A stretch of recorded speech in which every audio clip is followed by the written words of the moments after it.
What's up, YouTube family? It's your boy Onyx. We back on Onyx TV with another banger.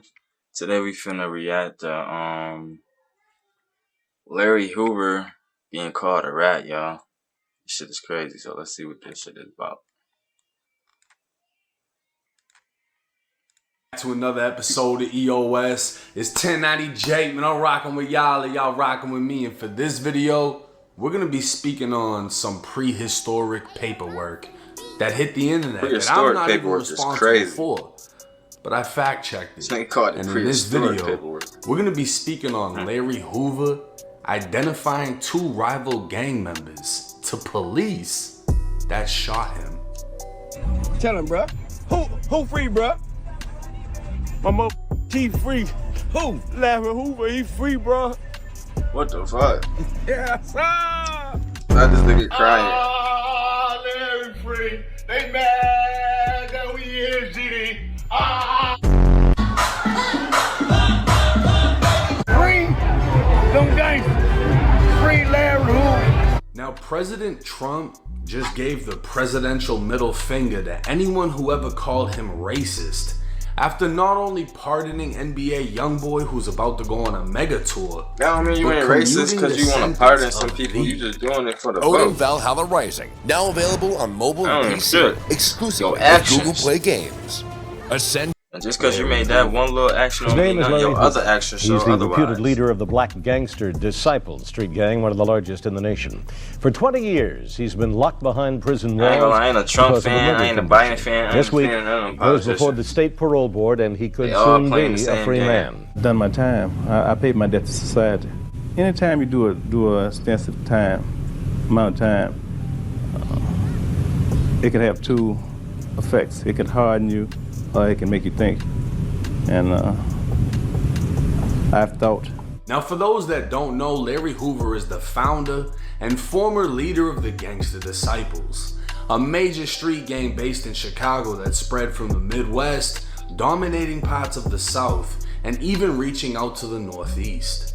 To this day, many prominent rappers are members of the Gangster Disciples, while other rappers have been known sworn enemies to the Gangster Disciples. Larry Hoover, a kingpin, gang lord, murderer, is a man whose name has held power for over 50 years. But today, his legacy is in question as the unthinkable has happened. Remo from No Jumper would post to Instagram a photo of what appears to be prehistoric paperwork, detailing a shooting in which Larry Hoover himself was the victim. Parker High School sat in the Inglewood neighborhood on the south side of Chicago. On September 4th, 1968, it was the first day of school, and it would be turned to a crime scene. Leader of the Supreme Gangsters, 18-year-old Larry Hoover informed the police that he was standing in the school hall just outside the principal's office when two members of the East Side Disciples appeared. They were identified as 18-year-old James Highsmith and 20-year-old Leonard Longstreet, and they did not go to Parker High. Hoover told police the two walked past me in the hall, and Highsmith smiled. Then Longstreet said, "Burn him," and Highsmith pulled a gun and started shooting. I got hit. Larry Hoover, the 18-year-old leader of the Supreme Gangsters that came before the Gangster Disciples' creation, flat out told the police two rival gang members entered his school and shot him. Bullets struck two other students, both 15 years old. Larry and the two others were all shot in the legs and rushed to a hospital. Only minutes after the shooting, police arrested the two gang members who were out on bond for two separate shootings. A Cook County grand jury would indict the two men on charges of aggravated battery on Larry Hoover. Now, this is going to piss a lot of people off, but before I do that, I wanted to confirm whether this was even true, because this didn't seem to be an arrest report. This looked like a newspaper clipping. So I dug into the Chicago Tribune dating back 57 years ago, and what I found was page 14 of the Chicago Tribune from September 5th, 1968, the day after the shooting.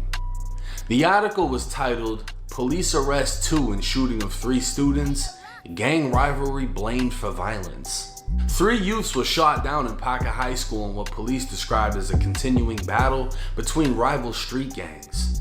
Inglewood police said the shooters were identified by the victims in the hospital and several other witnesses.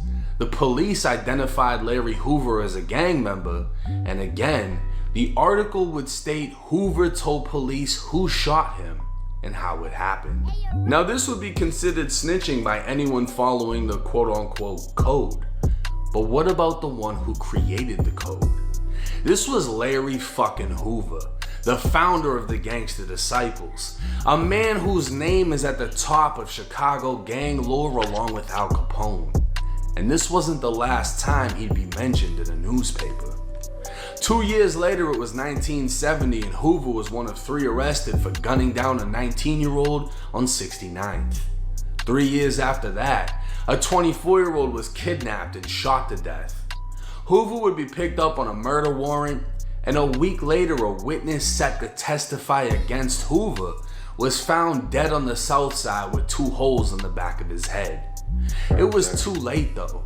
The 26-year-old had already given a deposition to police stating he witnessed Hoover and another man kidnap the victim the day before the victim was murdered.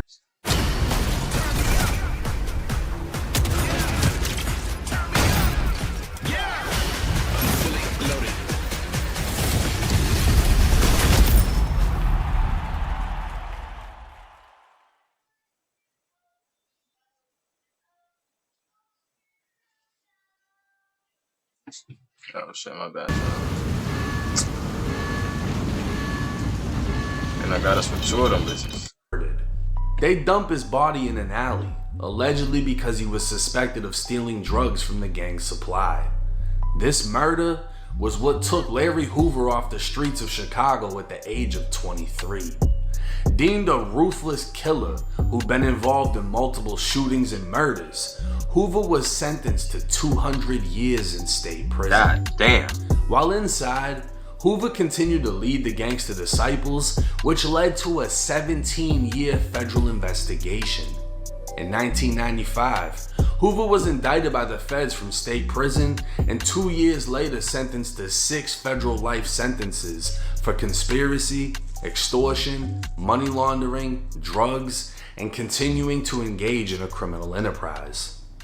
Larry Hoover ran the Illinois state prison system like a gangster disciple warden, so the feds took him where he'd be helpless, stripping him of all power. In prison since 1973, Hoover spent nearly 30 years at ADX Florence, the federal supermax.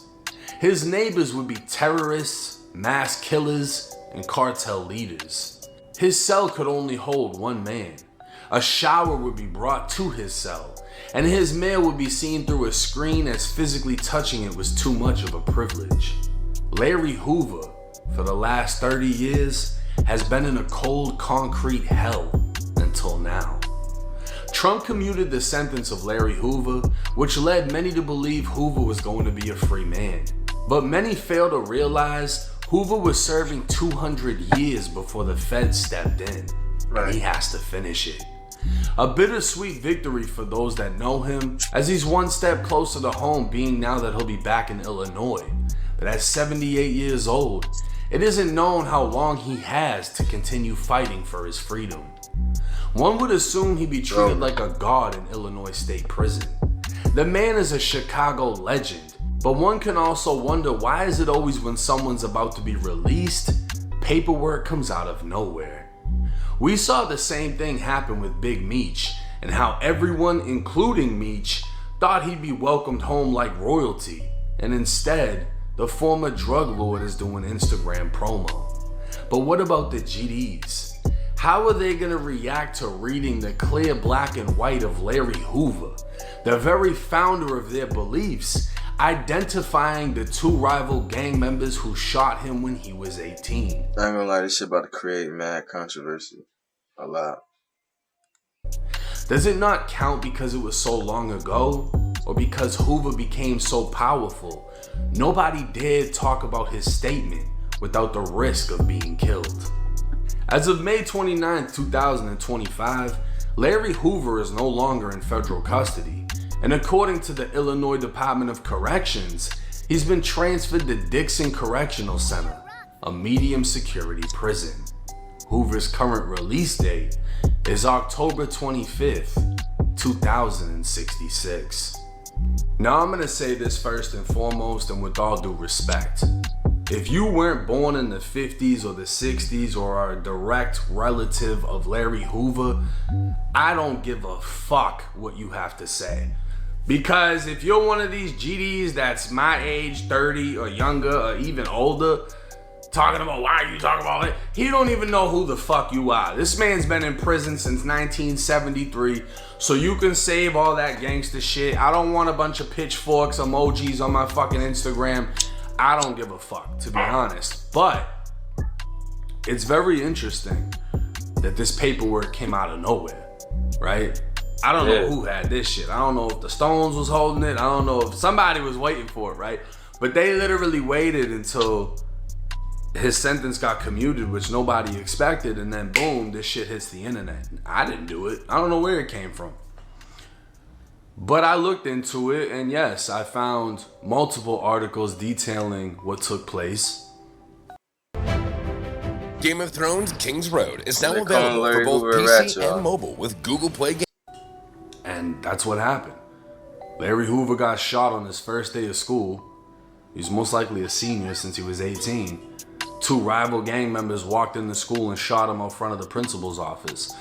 That's some gangster shit. I ain't If gonna lie, this that is doesn't some make you look gangster at shit. Chicago, like holy fuck, it's been like that forever. This was in the 60s.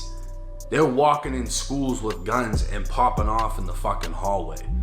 This shit was like that in the 60s. He got hit with a 32, which is probably why he survived. But then apparently Hoover went on a killing spree and was just smacking shit. And you gotta understand, Hoover got taken off the street at 23 years old. This man was a certified smacker, leader. But unfortunately, if you go by the paperwork, he's also what? He'd be considered a snitch, right? He identified the two people that shot him, and they were rival gang members. And the police went to their house and got them. Now, he wasn't the only one that identified them, but he did. And there's nothing that can really, there's not an excuse for that. You know what I mean? There's nothing that somebody can say that's like, because people will say all types of things as snitching. That's way less than what this is. I don't think there's a current rapper to this day that could identify the two people that shot him by name and say what gang they're a part of and not be shunned from hip hop. Facts. Like I said, I don't really give a fuck though. Do I think the GDs are gonna disown Larry Hoover? No. But I'm interested in seeing how this does play out because conversations are gonna happen over this. This is the man that literally gave an entire nation basically their codes to live by. You know what I mean? And Gangster Disciples, growth and development, what it turned into is more so a positive movement, but it's a gang at the end of the fucking day. We'll just have to see. Let me know y'all's thoughts in the comments section. I never knew you could get paperwork that goes this far back, but this is a documented shooting that took place. And I have the news clippings in this video. Y'all can see it. Y'all can look it up for yourselves. It ain't a secret. It's been out for fucking 57 years. So let me know y'all's thoughts in the comments section. It's 1090 Jake. I'm rocking with y'all or y'all rocking with me. Till next time. Alright, y'all.